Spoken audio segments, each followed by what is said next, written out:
Hello everyone. Today we have a special guest from Canada. Her name is Sasha. So let's welcome her and we would like to just listen from her. Yeah, thank you so much. So excited to be here.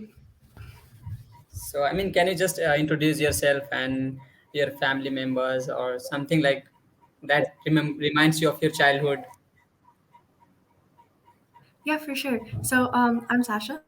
I'm from Canada. Um, and probably to be honest, something that reminds me of my childhood would be my cats because I've always had cats in my life. And yeah, like my mom keeps wanting to get more and more cats. My dad does not approve of that. My sisters like the cats. We each have like a favorite one. I don't know. Yeah, I'd say that reminds me of my childhood. Hmm. So currently what are you doing? Are you a graduate or you are a graduate? Yeah, so I am actually a high school student. I'm going Mhm. into grade 11, and I'm also an innovator at a program called TCAS, which is a global innovation program for like teenagers or high school students, and it focuses on technology and entrepreneurship. And so through TCAS, I've been working on material science, which is the study of like the materials that make up our world and then their properties. And I recently got into energy and energy storage as well. So yeah. Interesting, interesting. So you talked about your interest in material science and energy storage. So can you explain me what is material science and what is energy storage? If you have any Yeah, idea, for it's not sure. like it hasn't to be very formal. Yeah, for sure, for sure. Like I kind of mentioned, material science is a study of like the different materials that make up our world and then their properties. So, the example I like to give is like fusion energy. It's like, oh, fusion is so great, all this stuff. And the reason we don't have fusion is because we don't have the materials for fusion. Like, we need a material that can survive that heat and that pressure, but we don't have that. So, a lot of the problems in our world come down to the fact that we don't have the materials, which I just think is super cool because material science material science intersects with so many different fields. Like literally, even AI is because of you have to do the transistors. So it's just super interesting to me. And then energy storage is basically the concept of like saving your energy for later. So like your phone has a battery, your computer has a battery. That's a form of energy storage. And when we look at things like renewables, like solar and wind, those are intermittent, so they're not available all the time. So we're going to need the energy storage to be able to switch to them. So I think that if we can use like, for example, material science to improve batteries, that would be like super interesting in terms of like allowing us to store energy for longer and like transition to things like solar panels or wind or more intermittent sources as opposed to fossil fuels. It sounds interesting. So you are currently working on a project with your friend. Is your friend Keerthana, right? Yeah. Yeah. Yeah. So Keerthana, yeah, for sure. So Keerthana was focusing on space tech, and she reached out to me and she's like, Sasha, you want to collab on a project? And I'm like, yeah, sure. And she's like, you know what? We're gonna do space tech and material science combined. It's gonna be an awesome combination. And I'm like, okay, awesome. So then she's like, okay, we're gonna do spacesuits because that's a pretty good intersection there. So what we ended up coming to was creating a textile coating for EVA spacesuits. These are the ones that actually like go on the moon. That can prevent lunar dust abrasion because like moon dust is super like it's toxic, it's like jagged, so it's really like it scratches stuff a lot.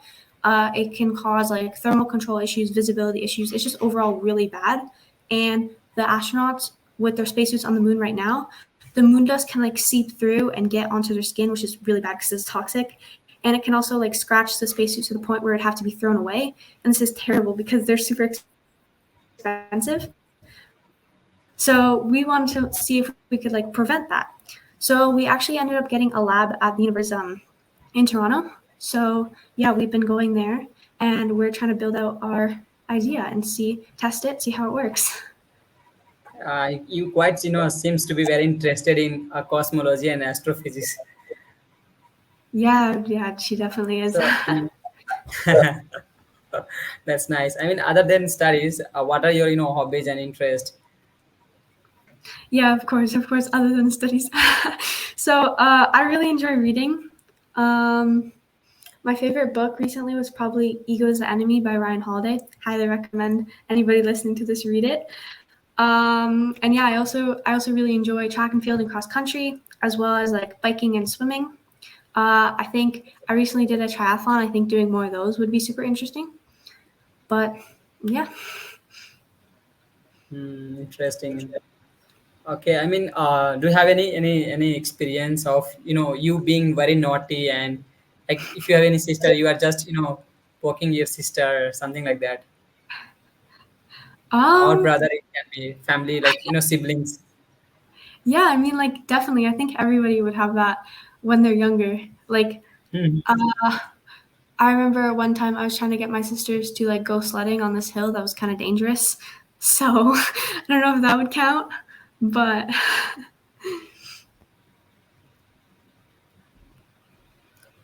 Okay, I mean, so is there any research that you want to continue, in your graduation and post graduation? Any particular, I mean, abstract that you want to do your research in that? um, yeah. So I really find this intersection of energy storage and material science to be super fascinating right now. I'm looking into things like thermoelectrics, and then also want to look into like room temperature superconductors, which is basically like a material that has zero electrical resistance, which is just super cool to me. Um, and then I also did a project on batteries, and I think that because like there are issues with lithium ion batteries, like they're too expensive, the materials are too rare, it's bad for the environment, all this stuff. So there are a bunch of other battery types that are coming out, like sodium something batteries. What's the other one? Solid state batteries, lithium sulfur, all these types. That would be something that would be really interesting to look into, I think. I mean, I don't know. This conversation is going beyond my.